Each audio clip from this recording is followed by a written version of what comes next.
I was going to quit my life tomorrow. Not literally, but close enough. I had the email drafted, resignation from the architecture firm, apartment lease termination notice, one-way ticket to San Antonio where my sister lives, 34 years old and starting over. Again.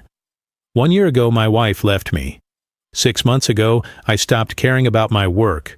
3 months ago I stopped caring about anything. I'm not depressed. At least that's what I tell myself. I'm just, empty, going through motions, waiting for something to change. But nothing ever changes. It's 11 p.m. on a Tuesday. I'm walking home from the office. Late again because I had nowhere else to be. The streets are quieter than usual. Cold November rain earlier left everything slick and reflecting streetlights. I'm not paying attention. Just walking. Thinking about tomorrow. About the email I'll send. About disappointing everyone again. Then I see him. A man. Maybe 60. Maybe older. Wearing a coat that looks expensive but worn. Dark gray. Timeless. He's standing under a streetlight looking at me. Not looking near me. At me. Our eyes meet. And something in his expression, curiosity, recognition, invitation, makes me stop. He turns, walks away, down a street I've passed 1,000 times but never noticed. I should go home. I should ignore this. But something in me, desperation, curiosity, the part that hasn't given up yet, makes me follow. Have you ever followed a stranger on pure impulse? Share your thoughts in the comments. And if you want more stories about mysterious encounters, magical realism, and life-changing moments, hit that subscribe button and notification bell so you never miss our next story. He doesn't look back, but he walks with purpose, like he knows exactly where he's going, like he knows I'm following. We turn down an alley between two buildings.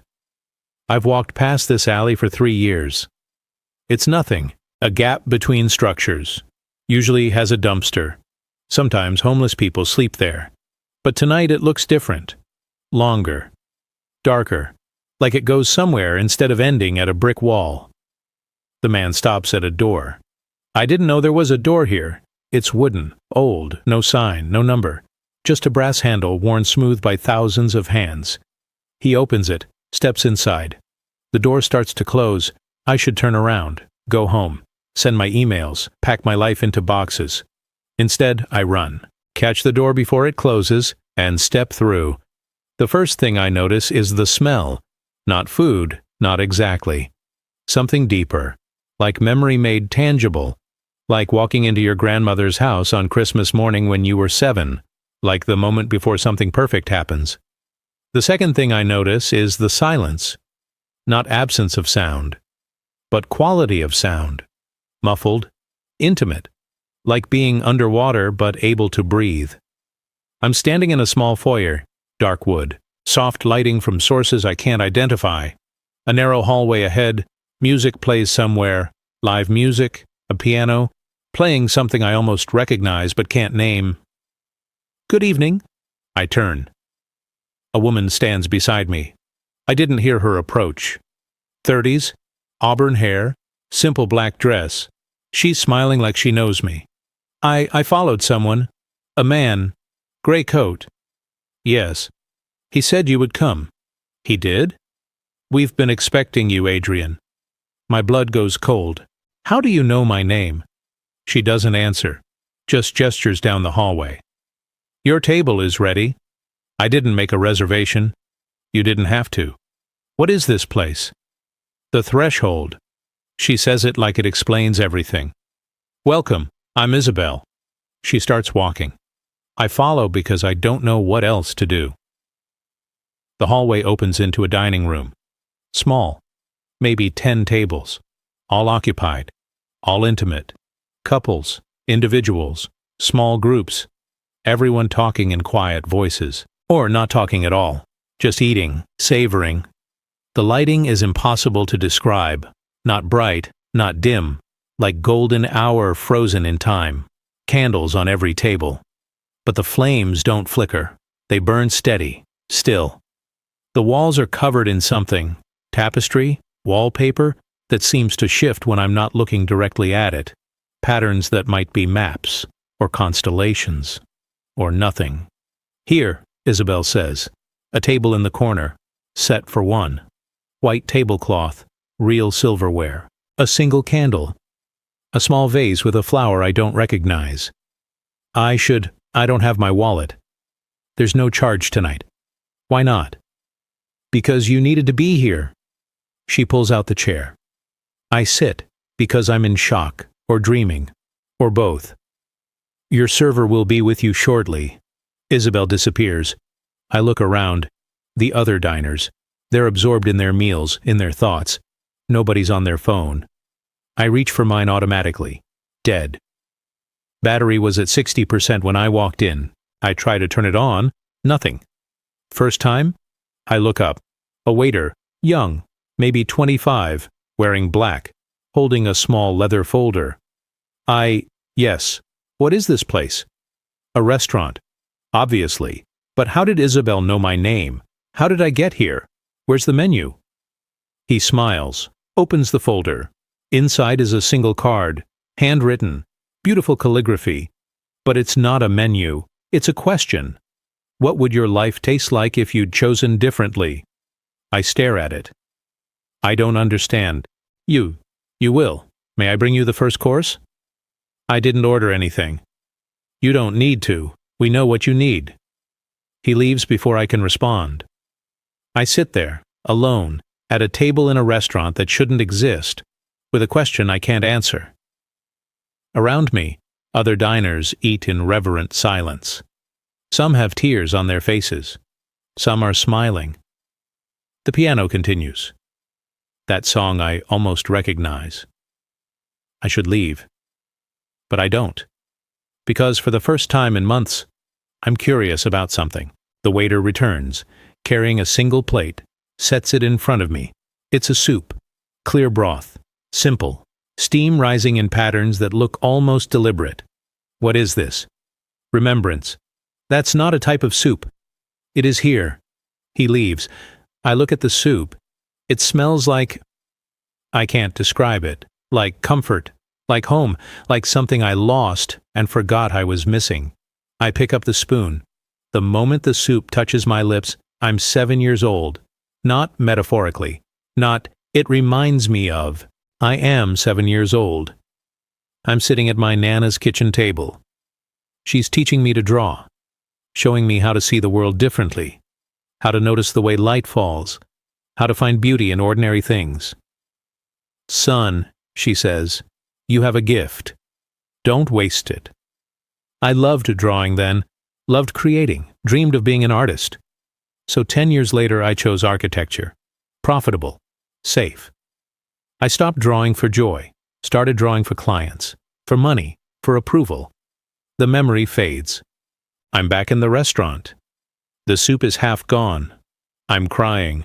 I didn't know I was crying. The waiter appears, removes the bowl, says nothing. I wipe my eyes. Look around. Nobody's watching or everyone's too absorbed in their own experiences to notice. What the heck is this place? I whisper. No answer. The second course arrives. Pasta. Simple. Ribbon pasta with olive oil. Herbs I don't recognize. Possibility, the waiter says. I don't ask anymore. Just eat. And I'm 24. Graduation day from architecture school. My girlfriend, Rachel, wants to move to Jacksonville. Her family's there. She has a job offer. I have an offer in New York. Better firm. Better money. Come with me, she says. We'll figure it out. I can't. This opportunity is more important than us. In the memory, I choose New York. In reality, I chose New York. Rachel and I break up. I tell myself it's for the best. Career first. Love later. But the pasta shows me something else. An alternate version. Where I chose Jacksonville. Where Rachel and I stay together. Where I work at a smaller firm but wake up happy. Where we get married, have kids, build a life that feels full instead of impressive. The memory shifts again. Rachel isn't my ex-girlfriend from a decade ago. She's my wife, from the timeline I didn't choose. We're sitting on a porch, Two kids playing in the yard. I'm sketching. She's reading. We're quiet. Content. The pasta is gone. I'm sobbing now. Openly, shoulders shaking. A woman at the next table reaches over, touches my hand, says nothing, just squeezes. She's crying too. We're all crying, everyone in this room, because we're all eating our regrets, our what-ifs, our roads not taken. The third course, meat. I think it's beef, but the taste is complicated, layered, sweet and bitter and rich. Forgiveness, the waiter whispers. This memory is harder. I'm 33. My wife, Julia, not Rachel, tells me she's leaving. You're not here, she says. Even when you're home, you're not here. You're always somewhere else, thinking about work, about what you should be doing. You're married to your career, not to me. That's not fair. It's completely fair. In reality, I let her go. Told myself she was wrong, blamed her for giving up. But the meat shows me the truth. I see myself through her eyes. Distant. Checked out. Going through motions. Working late not because I have to, but because I don't want to go home. Don't want to face the emptiness between us. I see the moments she tried, planned dates I canceled, conversations I didn't engage in. Years of slow erosion. I'm sorry, I say out loud. To the memory, to Julia who isn't here. The me in the memory, the one seeing through her eyes, says, I know, but you need to forgive yourself too. How? By choosing differently. The plate is empty. I'm not crying anymore. I'm quiet, still. Something inside me has shifted. The weight I've been carrying, guilt, regret, self-hatred, it's lighter. Not gone, but lighter. The waiter returns. No plate this time. Dessert? I don't think I can handle more. This one is different. This one is hope. He brings it, a small slice of cake. Chocolate. Simple. With a single raspberry on top. I take a bite, and I see tomorrow. Not the tomorrow I planned. Where I quit. Run away. Start over somewhere else, running from the same emptiness I carry everywhere. I see a different tomorrow. Where I wake up and draw something. Not for work, for joy. Where I call Julia, not to get back together, but to apologize. Really apologize. Where I choose one thing, one small thing, differently, and then another, and another, until my life stops being a rehearsal for some future happiness and starts being lived. The cake tastes like possibility, like second chances, like maybe it's not too late. When I finish, I sit in silence. The waiter approaches. Would you like anything else? I want to know what this is. How is this possible? Some questions don't have answers you can accept.